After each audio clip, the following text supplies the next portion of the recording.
Hi, Kate. Thank you so much for coming on the podcast today. I am so excited to dive in and learn more about you and the work that you're doing.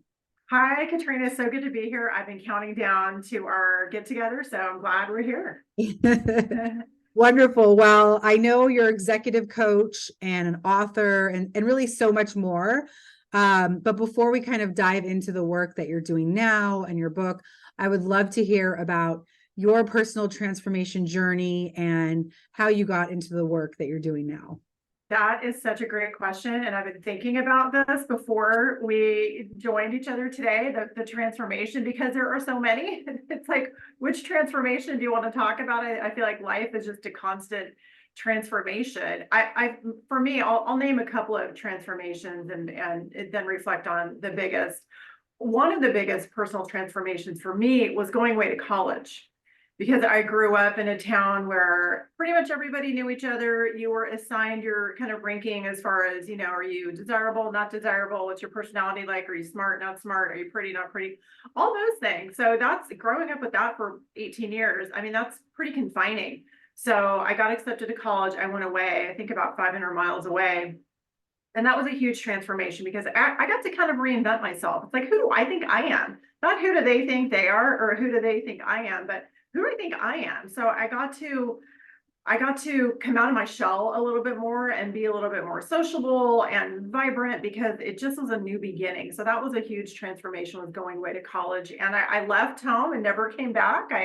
I never went back to the same city. So that was pretty huge. Next transformation for me was meeting a guy on my journey and deciding that I really wanted to marry him, that he was the guy for me, despite some red flags, give away the plot twist. But we got married, we had a couple of children, and then unfortunately, our marriage dissolved. And that was a really, really huge transformation. That was a transformation on so many levels. Obviously, a really, really hard, difficult times. I talk about that in my book, which I know we'll get to later, but I do talk about exactly what happened and how I got through it. But when we made the decision to get divorced, we also had two small children. So I knew not only was I transforming my life, but I was transforming the lives of these two small children. And that to me was like beyond devastation. It was like dark, very dark times and trying to figure out like, how do I do this? I knew it was the right decision for me personally, dissolving the marriage, and it was a mutual decision. But the thought of, so now my kids come from like a two household family, and like their parents are divorced. My parents are still together. So that to me was being a divorced mom felt really devastating. But life goes on and transformation goes on. So that was a massive transformational moment. And then the third kind of major transformation for me was I through all of this, I got into a really amazing career.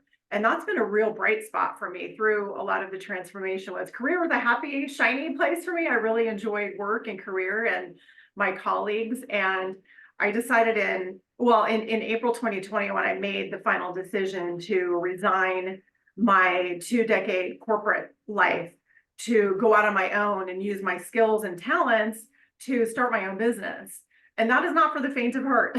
So that's a huge transformation where you have to really look deep within and figure out what your values are and why you're doing it, what's your why, and how do you keep going, and what are you doing, and setting your goals. So that was my most recent massive transformation, was starting my own business. Wow. Excuse me. Wow. Yeah, it's a lot. And it's interesting because, it kind of contrasted the first two with like you going to college and in a sense, like you're redefining yourself, right? Yes. Who am I? What do I like? Who do I want to be like? What do I want to do? And it's like I'm sure similar questions you were asking yourself, post breakup and dissolution, right? Like, who am I? Oh, To the yes. divorce, like how do I want to be, how do I want to show up in the world? And it's Yes. defining your identity, because before it's like, okay, I'm a wife, I'm married, Yeah. this is what my family looks like, this is what everything looks like. And then all of that changed. And how, it's interesting, like when you're going into college and it's like this new start, it's like so exciting and like but I'm sure when you're coming out of divorce, like that excitement is not there. It's like, it's hard. You've got your children. There's so many factors, but in essence, the redefining of who you are and who you want to be, it's the same. Yes, it is. It And, very much is. and Yes. I'm curious, like, what did that look like for you, post divorce and redefining who you are and how you wanted to, create this new life? Yes. And so this all happened about 10 years ago, give or take. So it's been a while. And that particular transition, that change took many years to process. And I don't know if you ever get over it, but get better day by day. It's huge. It's a life, it's a gigantic life transformation. So it's honestly, it sounds so cliche, but taking it day by day, one step at a time. And for me, coming out of the marriage, I knew number one, and it really is still number one right now, was being a mom to my kids. I knew that that had to be number one, that doing everything I could, I mean, like everything I could to be the best mom and to be there for them and to try to make their lives as normal and as comfortable as possible despite the change was something that was going to be very important for me. And so that was always tip top number one. Number two was, okay, I'm a single parent now. I mean, that's big. How am I going to support financially this this thing that we're doing? How am I going to pay my bills living as running my own household? How am I going to pay for the soccer camp and the all the things that come with raising children? So that was like the main focus of my life for many years, and it still is, like, at the top right now based on where my kids are. But that was really kind of a tunnel vision for many years, is I just got to do these things. I got to make the money, and I gotta be the best mom I can be. Well, and it's interesting because as you were talking, I realized that, really all three of these situations are a reframe of who. Yes. I mean, I remember leaving the legal profession and it was like, wait, who am I? Like, Oh gosh. when people ask me, what do I do? It's like, what do I say? Like, who am I? I know. And even, becoming an entrepreneur. And, I got to this point where it was like, I would come into my office and like, I have to be in the office from like after I drop off the kids until it's time to pick them up. And it's like, wait, why? Like, I'm an entrepreneur. Like, I can go and, go shopping if I want to, or go to lunch or pick up the phone or go for a walk. Like, I can literally do what I want in my day, aside from like the appointments I have and, my Yes. podcast interviews and coaching clients and all of that. But it's like, I don't need to sit in my office all day long and like recreate the corporate life as That's right. and so Yes. it's like, no, actually all three of the situations that you went through involved a shift in your identity and so I guess this one that happened as you left corporate and came into coaching, I want to hear more about that because that's more recent and that's like fresh in your mind. What made you decide to leave? And what did that look like for you? Because I think a lot of Yes. people are, questioning things and making transitions. And I'm curious about that journey for you. Yes, great question. And I want to acknowledge as well your feeling like, as a business person, a solopreneur, entrepreneur, you feel like you need to be in your office and you need to be plugged in and you need to be looking at the emails. I completely get that. And I think there's a name for it, like corporate training or something. I am corporate trained as well. It's like, hey, butts and seats and log in and, do the thing. So I've been there, done that. And it's something that's a little bit difficult to unlearn. I'm still trying to unlearn it. But for me, again, coming out of the divorce and being so focused on being the mom and doing the corporate thing and showing up and, getting the paycheck and getting the benefits. And it was really, really rigid. And my schedule was rigid. And my most recent corporate job, I also had a commute that was pretty intense. But I kept doing it because I really loved the job. I loved the people. I loved the company. So I just kind of hung in there and like was grinding. And I was realizing, not overnight, but over time, like I crave freedom. I crave independence. How do I go and do that? So I started thinking more about what does that look like? And for me, having spent, many, many years in corporate and working and learning and growing skills, I knew that I could bring skills out to open my own business and bring my skills to groups of people that may want to pay for them. So that's where I started to get the idea about I could be an independent coach, consultant, and have my own business where I have that freedom, I have that flexibility that I so crave. So it really came down to, well, and another factor too, but I'll start with those. It came down to wanting to design my life, and my kids were getting a little bit older, a little bit more independent, where I thought I can do it now. I can take the leap and see what happens, because I so desire, after being so intense with my schedule and so intense and hard on myself, I thought, I think I can do this in a different way. I think I can design this differently. The other thing too, I came to realize, I'd be curious on how you feel about this and your own experience, but I also remember when I was in corporate and thinking about making the decision to change, I received a 401k statement, my 401k statement in the mail. And it was not a bad balance, but I kind of thought, I could probably make this in, if I go out on my own and have some success, I could probably make this balance in a year or 2 years. Like, I don't know that my earnings potential is where I want it to be in corporate. And I was making a nice, healthy corporate living, but I thought, I think I can earn more, frankly. I think I can earn a better living and just simply put, make more money out on my own versus corporate with the corporate structures of compensation. So that was another factor as well. No, that's amazing. I think honestly, a lot of people, when they leave the corporate world, they have the opposite thought, like, how am I going to replace my corporate income? Oh, So yeah. I love that you have this like really abundant mindset of like, hey, I can do this. And I'm curious, like with your consulting and coaching, were you doing that type of work prior, in your corporate job? I was doing I'm a human resources senior leader. So those are my skills, and that's what I've been doing. So in that way, I was working with executive coaching senior leaders, doing all those things. So I knew how to do that. So yes, going out, I thought, well, I can do this. I can do this with different people, and I can charge a different rate.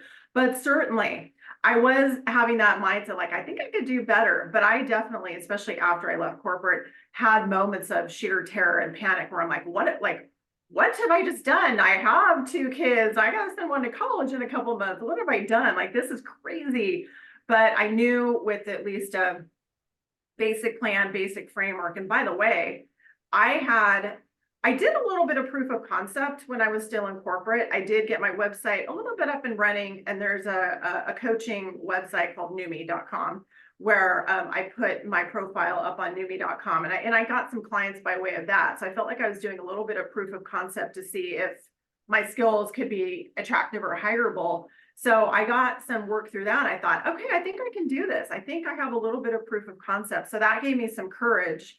But when I left corporate, we had a pretty strict moonlighting policy where you could not go and work a second job, at least not without going through 50 hoops. So I couldn't really do that. So I had to leave corporate really with 0 clients, nothing. So that said, in my first couple months of coming out, and I had 0 clients because it takes a while to get momentum or traction, I'm just like, oh, like, what have I done? Like, this is crazy. Like, I have no money. And as a corporate employee, hey, my money hits on the 15th and the 30th. Like, you're used to those checks. It feels very comfortable. So this was a time of unlearning that you get paid on the 15th and learning that it might happen in different ways. So it's a lot of mindset work. Yeah. And I love, like as you were sharing that, I just got this download of like the word courage, right? Like when you grew up in this small town, everyone knows everybody, and you moved 500 miles away to go to school. And it's like, what did that take? It took courage, right? Yes. Courage to leave everything you knew and start a new life. And then same with the divorce, right? Like you had 2 little ones. Like it takes courage to say like, this is not good for me and my family, and I'm going to go out on my own and I'm going to do this alone. Like it takes a lot of courage. And the same with leaving a corporate job, even though you did the proof of concept and you had a website and you were kind of like, okay, like I've got the skills, like I can do this. Like it still takes courage to then do it, right? Like a lot of us, we get ideas and things that we want to do, but do we actually do it? And it takes a lot of courage in that moment to say yes and to actually do it. And it's really beautiful to see that. And really inspiring for the listener to know, like, hey, if there's something that you want to do, if there's a change that you want to make in your life, it really just takes that courage and that belief in yourself to do it. And you don't know, like, you don't know how it's going to turn out, Yes. but it's worth it. Absolutely. Thank you for saying that too. I appreciate that. These decisions have been courageous, and courage also brings up a lot of fear and like panic and terror, where you're like, what have I done? Or what am I doing? But it can also help bring us to that next level where when we look back, it's like, wow, I'm glad I made that decision. That was in service to me. It was in service to designing a life that feels good for me. It feels better for me. I'm moving in the right direction. So I get it. And your listeners are, yeah, making change is not easy. It's a lot to think about. And you can certainly make tiny baby step changes, or you can really like leap and wait for the net to appear, as I like to say. Yeah. And one thing that I know you like to talk about is like the money mindset. And so I would love to hear, because, one of the things that comes up is like, how am I going to pay for things? Like, Yes. where's the money going to come from? Right. Yeah. So I would love to hear about your thoughts and beliefs about money and how we can empower ourselves to make more money, to bring in more money and all of that. Because I love that so much. And it's such a fun conversation that is important to have. Because I think, especially as women, we don't talk a lot about money. We're not, it's not like you see a lot of, when I think of, like, I took a stock class, for example, and, there was like 10% women in there, Yeah. and it was mostly men.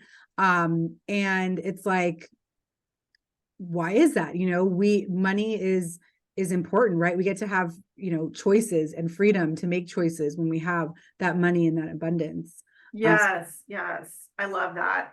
I mean, I've been on a money journey. I will say I'm still on the money journey, but our youth impacts how we feel about money. What I saw, what I witnessed in my household, that impacted me. I mean, that was my truth. And for me in my household growing up, it was all about frugality. Like, we're going to be like so frugal, and we're not going to buy that. We're not going to buy that. I remember going into a toy store, a giant toy store with my mom. I believe she had to buy a baby shower gift or something. And my brother and I were there. We were maybe 10 years old or so. It's like, Mom, can we get that? Can we get that? No, no, no, no, no.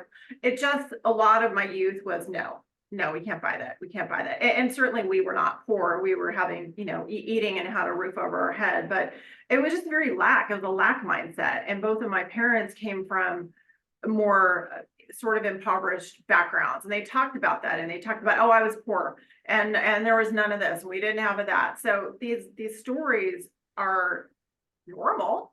They seem pretty normal, and frugality, while annoying, is pretty normal. So I grew up with that. I also grew up, or felt like, you would begin your career making minimum wage. Like, of course you do. Like, I mean, who would make more than minimum wage? That's where you start. And that was just my norm. That was what seemed right to me. Like, you would start at minimum wage, and what you get, like a 15-cent increase. Like, I just didn't know the possibilities. I didn't know what was possible. And I really didn't know what was possible, honestly, maybe till my 30s. Because when I got into corporate life as well, hey, here's what we're going to pay you. And then we're going to get to our once a year increase, and we're going to give you 3%. So that was normal. That seemed normal for me. So why challenge it? So in my 30s, especially as I was contemplating divorce, I came across the book, The Secret, which I know probably many of your listeners have come across or read. That was a transformative book for me as well, about what was possible, and about these affirmations, and about what could be. So that's when I really started to turn my wheels about, oh, I think I can start to look at things differently, frame things differently, and imagine different outcomes. And there's a affirmation in the book I don't know who said the affirmation, but money comes easily and frequently.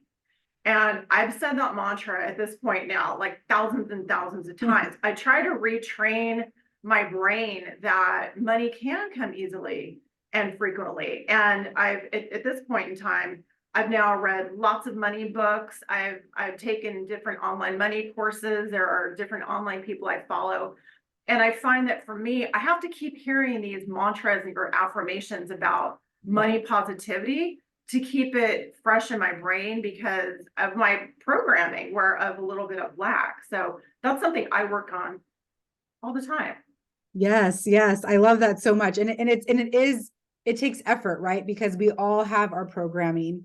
And some, everyone has different programming, but a lot of people, I think, share in this lack mentality of like, Yes, there's not enough.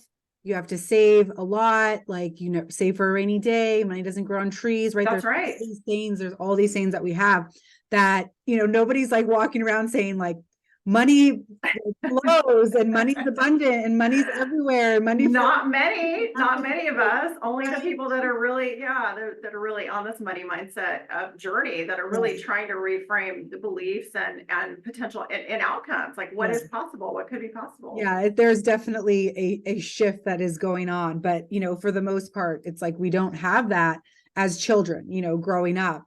And there is a lot of reprogramming that has to do. And I always think of, like doing this work, this transformational work.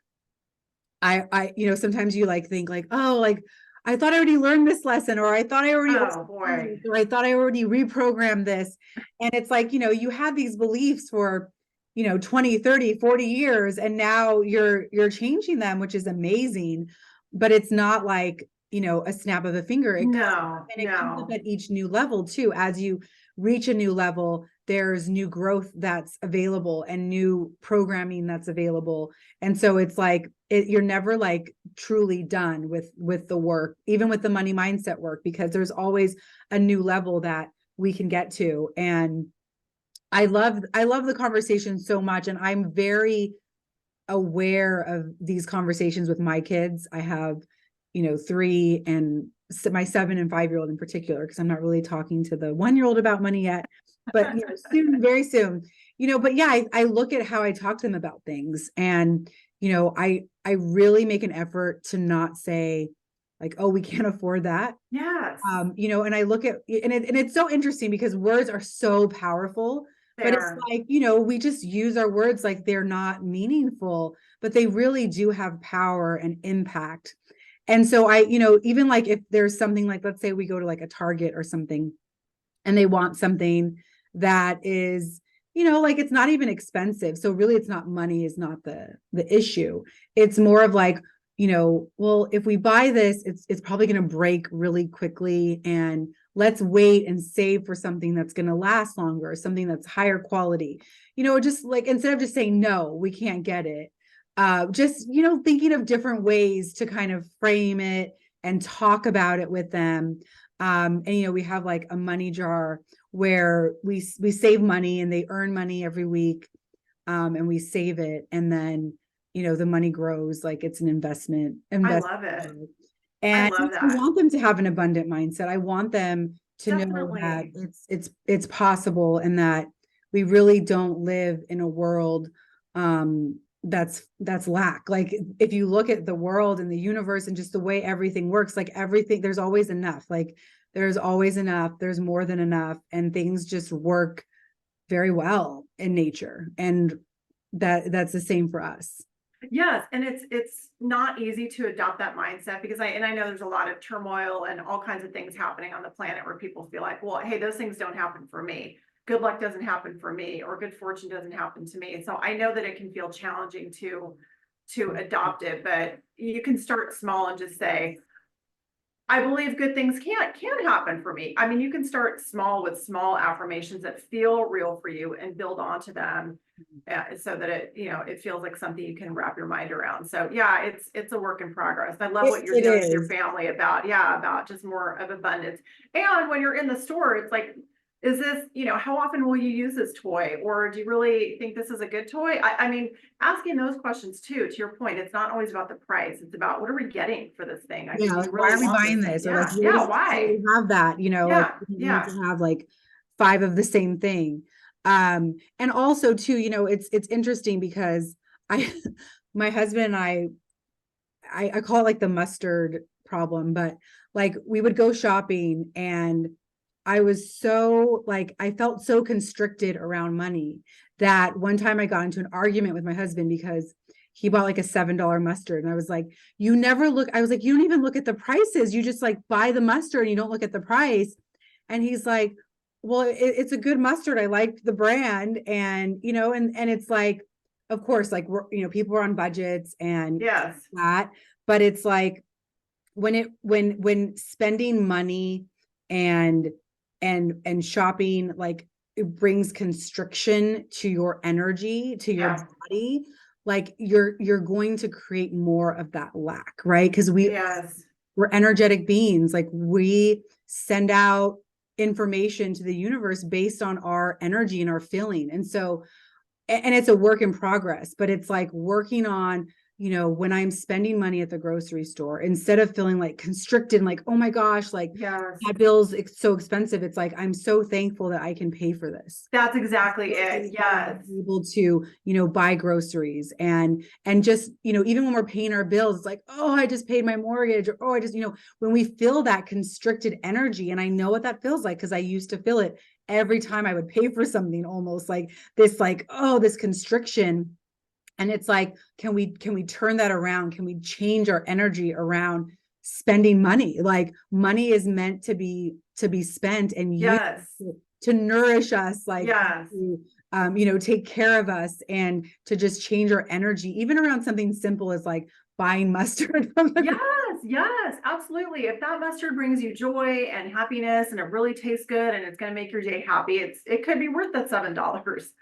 So I would say too, especially when you're talking about utilities, I know, I've talked to my mom a couple times, as far as her heating bill goes, she'd be like, oh my gosh, my heating bill is $300. And again, in my practice of trying to reframe, I'm like, well, did you feel good when the heater was on? Did it make you feel comfortable? The house probably felt good. And how lucky that we have electricity and you can turn the electricity on, and we're in the United States where things usually work when you flip the switch. It's like, you can have conversations like that. Like, you know what?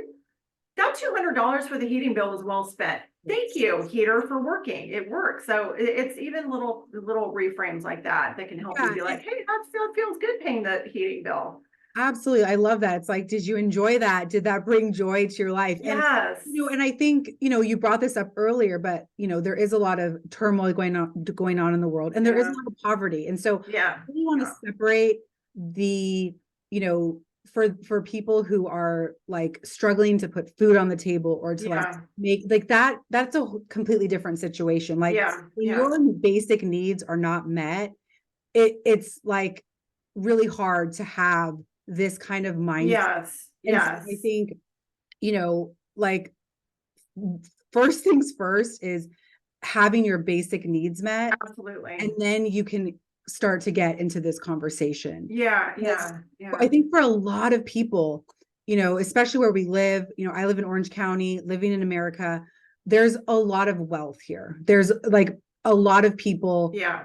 are able to meet their basic needs. Of course, there are those that can't. Yes. That's, again, we're separating that from this conversation. But for those of us who, we have a good job, we're paying our bills, we're able to put food on the table, we're able to pay for our things. It's for those of us because, Yeah. every month we're making our life, we're paying for the things that we need to pay. Yes. But it's Yes. like, what energy what is behind that? And that's what the conversation that we're having. I just want to like kind of separate Yeah. Yeah. because I think it's important, especially when we're Absolutely. talking about money.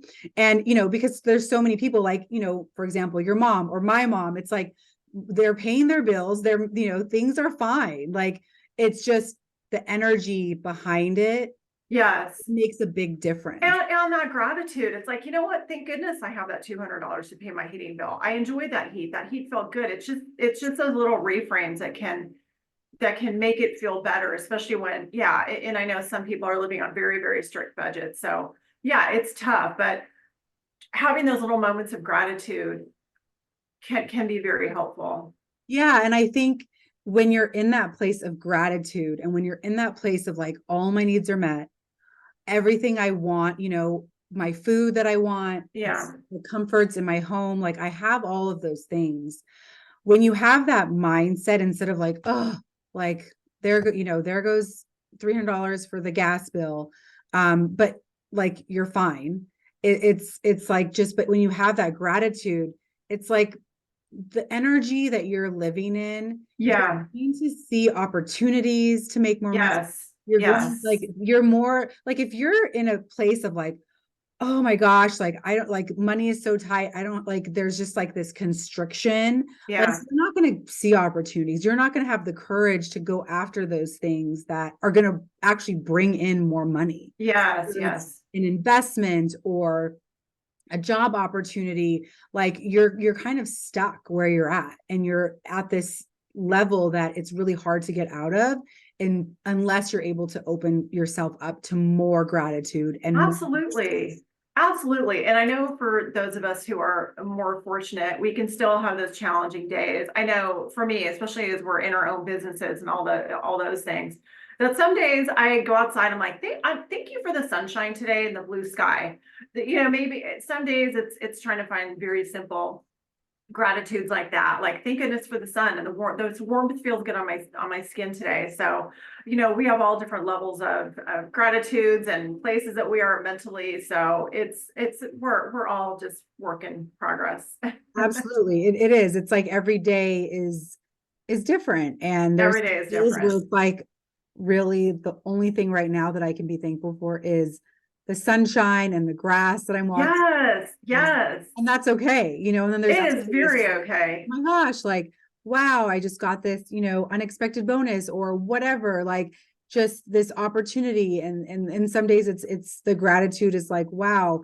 And some days it's wow, but it's like for basic, simple things. And that's okay. Definitely. Yeah. I mean, this morning I got a text from someone I hadn't heard from in a couple of years. I'm like, thank you. Like that just made my day. I mean, just even little simple things. So I think we also can do those acts of kindness where we can help others feel good as well. I mean, like this person who said she didn't have to say hi. So I'm like, I appreciate that. Thank you. That made me feel really good today. So Yeah. it's even, yeah, it's the little things. I love that. Before we kind of wrap up, I would love to hear more about your book. And Yes. I know you shared a little bit about what it's about, but I would love to hear more. Yes. Yes. And many of the topics we've covered today are in the book. And it's interesting. That was maybe my fourth kind of most courageous decision as well, was to write the book, because trust me, it's like it's a lot of personal stories about my youth and some of the money stories and going into the marriage, coming out of the marriage and leaving corporate. It's all in the book. So I talk in a lot more detail. And I really wanted to be of service with my stories and with my learnings and my lessons and things that I didn't know that I wish I would have known. Like I said, some of these lessons I didn't learn until my 30s or later. So if it would have been nice to have known some of these things earlier, I just didn't know the right book to pick up or the right thing to look for or look at. So as I was writing the book, that I had that in mind, that I hope I am of service, especially I would say to women in their 30s and 40s as well. I mean, women of all ages, but really women in their 30s. Although I have a friend who wanted to give the book to her 18-year-old. She's like, I want her to learn these lessons now. So, but it's really for women. And I wanted to share these lessons. And the book is called A Candid Conversation. I name it A Candid Conversation because I am quite vulnerable in the book. And I've even had people text me, friends, saying like, you really open up in the book. And sometimes I have moments of that panic and terror where I'm like, why did I do this? I feel so vulnerable right now that I've shared my story, but it felt like the right thing to do. I wanted to do it. And my three sort of areas in the book, I call it A Candid Conversation, Lessons in Life, Love, and Leadership, is really my evolution, my transformation from youth into 20s, 30s, and beyond, and to where I am now. in sending a kid to college and how that went, and still moving ahead with the business and what it takes, but doing affirmations to keep my mind on right, and trying to keep my money mind on right. So it's all a work in progress. So I feel really proud of the book as well. And when I'm hearing from friends or other people saying how the book has made them reflect or think, or something they wish they would have known when they were younger, that just like, it's like that was the reason for it. So it just makes me feel really grateful. I love that so much. It's so rewarding. And we'll definitely share the link to where people can buy the book, and would love to hear a final takeaway from you, Kate, and also where people can find you and learn more about working with you. Yeah, so a couple things. In terms of the book, we've talked about all these different life experiences and learnings.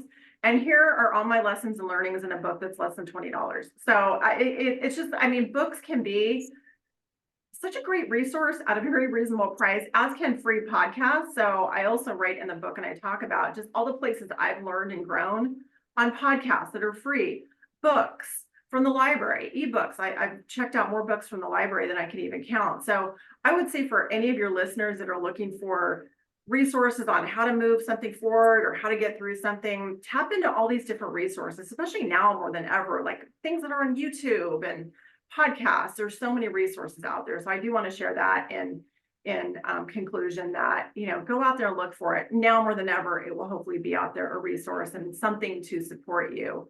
And I feel like the theme today has been courage. And I just want to support women who are thinking about making courageous decisions, and empower them to make those decisions. And I'm proud of them for making those decisions. They're not easy, but they're doable.